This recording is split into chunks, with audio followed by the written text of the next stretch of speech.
Bom dia a todos. Eu fiquei muito feliz quando você se referiu que a gente está numa plateia de maioria branca. Por quê que eu vou dizer isso? E fiquei muito feliz quando você falou da parte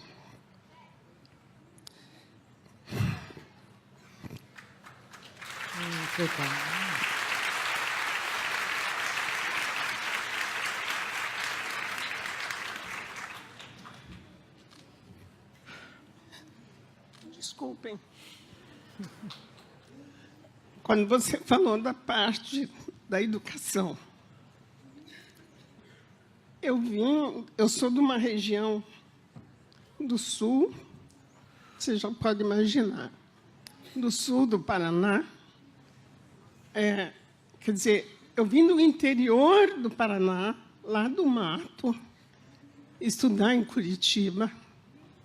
Tive ontem a palestra das moças sobre a mãe. Me tocou profundamente, que eu sobrevivi e sobrevivo hoje como brasileira, porque tive uma mãe que fez de tudo, passou por tudo que era humilhação, para que nós estudássemos.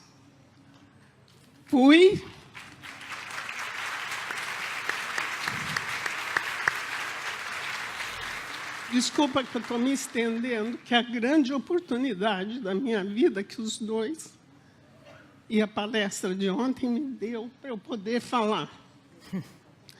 Fui para um colégio interno aos 5 anos, ia completar, porque passavam as freiras, para quem é bem do interior do mato, sabe disso, que tinha um negócio da religião chamado missões.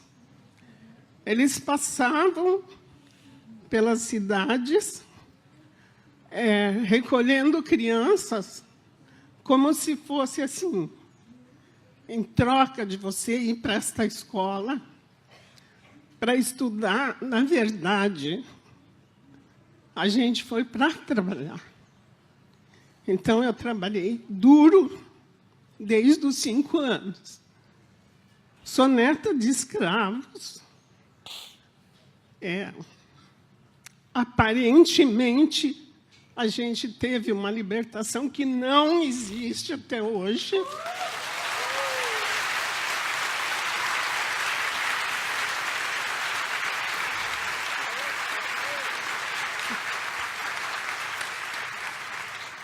Então, vou ser bem rapidinha. Eu vou contar só uma história que marcou a minha vida. Não vou ser tão rápida assim, porque eu não tenho. Eu vou contar uma história que marcou a minha vida, que dos 6 anos eu senti a diferença. Amadureci aos 6 anos. Que as freiras contavam a seguinte história. Que Jesus, que eu demorei muito para aceitar o tal de Jesus, porque eu era contra tudo e contra quem acreditava também.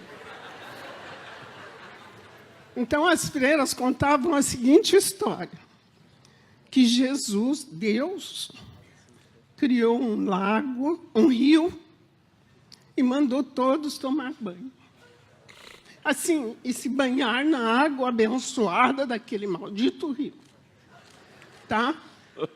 Aí, as pessoas que são brancas é porque eram pessoas trabalhadoras, inteligentes, e chegaram nesse rio, tomaram banho, ficaram brancos.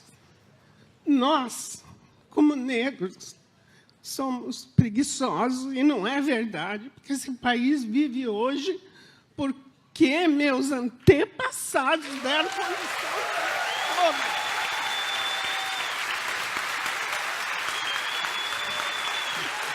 Contar.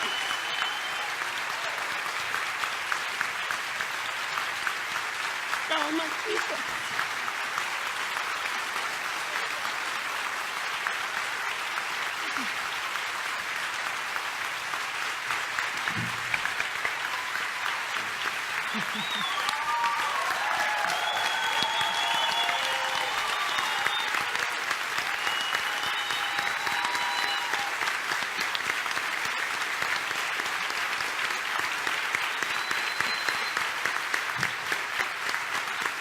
Então, nós, como negros preguiçosos, chegamos no final, quando todos tinham tomado banho, o rio só tinha lama. Então, como a gente era preguiçoso, então nós temos a palma da mão clara e a sola dos pés, porque nós só conseguimos tocar as mãos e os pés. Aí você saiu, por isso que a gente tem as palmas da mão e os pés claros. Isso ela explicava, ela contava a história para contar para os brancos como a gente era preguiçoso e não era verdade. Isso não é verdade, porque senão a gente não teria sobrevivido. E eu sou uma sobrevivente pela educação, pela luta da minha mãe, que nunca... Eu era rebelde, eu sempre era rebelde, eu tinha até vontade de matar. Mas a minha mãe falava assim, eu falava, não vou mais para a escola, porque ela tinha que pedir caderno, lápis, lavava roupa para os outros em troca de material escolar. E daí ela dizia assim, eu falava assim, e porque eu tinha que entregar também as roupas na casa, para ajudar minha mãe. Então eu falava assim, não vou mais para a escola. Ela dizia assim para mim, com um gesto que ontem eu me lembrei da palestra das mães, que você guarda de sua mãe? Ela falava assim, porque se ela falasse não, eu ia contra ela. Ela falava assim, olha bem para a mãe. Olhou. Eu falava, claro que eu estou olhando, porque eu era rebelde, né? Aí ela dizia assim para mim, então, olhou bem, se você quiser ser como a mãe, não vá para a escola.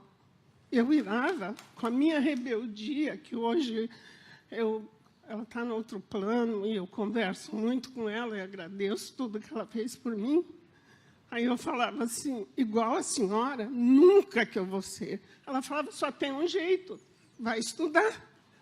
E eu pegava meu caderninho e saía correndo para a aula, acreditando. Então, eu acho que a gente, como negro, não é querer ser vítima, porque eu não sou. Eu sou grata à minha mãe. E grata também a algumas, com raras exceções, porque quando ela falou do racismo, eu falei para a moça aqui do meu lado, eu falei, ela não está falando de Portugal. Ela está falando do Brasil nos dias de hoje. Né? E por que também, para eu vencer, para eu conseguir trabalhar em Curitiba, que todo mundo acha que Curitiba é cidade europeia, de intelectuais, de coisa nenhuma, vai viver em Curitiba como negro e como morador da periferia, para vocês tirarem esse encanto de Curitiba, de isso, daquilo. Não é. Na real, não é. Não é. E é tido como uma cidade evoluída porque é europeia. Porque é uma cidade europeia. Tem as coisas boas em Curitiba. Na realidade, tem. Mas os cotistas negros, índios, sofrem o preconceito dentro das universidades e, o mais ainda, em Londrina, que é uma das maiores cidades do norte do Paraná, que tem grandes universidades, os indígenas perderam a bolsa de R$ 400 de ajuda, porque o nosso governador, meu não, o governador do Paraná cortou a bolsa. Então, assim, eu não quero desistir. E eu fui uma professora muito assim, defensora dos meus alunos, e fui uma pessoa que trabalhou na época da ditadura. Então, como eu falava com os meus alunos, como eu falava, às vezes, professora, porque eu não quero mais, porque isso, porque eu falava, não. Aí eu contava a minha história para eles, não como miséria, como sofredora. Eu falava como vocês são capazes. Você tem 2 olhos, 2 braços, você pensa, você quer ser respeitado, seja melhor que ele, estude, que ele vai precisar de você e ele vai te respeitar. E eu era considerada, na minha escola, como subversiva, porque eu passava isso para as crianças. Então, é isso que eu tenho que falar, que a minha história é longa, mas eu, com todo o preconceito, com todas as coisas, venci. Estudo até hoje. Aí as pessoas falam, mas por que você quer? Não, é porque eu quero, é para a minha cabeça. Eu quero raciocinar. Eu quero saber o que eu estou lendo, o que está acontecendo com o meu país, o que está acontecendo comigo. Obrigada.